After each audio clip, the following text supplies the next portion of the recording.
Vždy, keď sa na teba pozriem, mám chuť pozvať ťa ku mne domov. Si slobodný. Nie, som zubárka.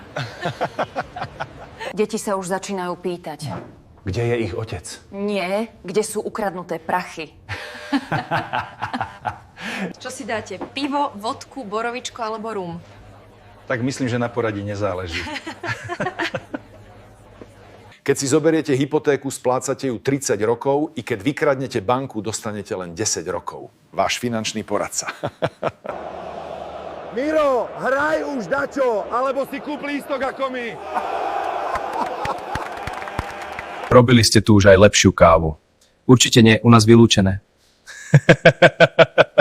Čo je toto? Je toto stretnutie pehavých ľudí? Nie, ale niekto sa vysral na ventilátor. Správaj sa ku mne ako ku psovi. Ako to myslíš? Daj mi nažrať a pust ma von. Aký je rozdiel medzi manželom a psom? Pes má aj po roku radosť, keď ťa vidí. Zlomil som si ruku na 2 miestach. Tak by ste na tie miesta už nemali chodiť. Ak na Zemi vážiš 100 kg, tak na Marse vážiš len 38 kg. Nie si tučná, len si na svojej planete. Polovica sveta trpí hladom a pri pohľade na teba už viem prečo.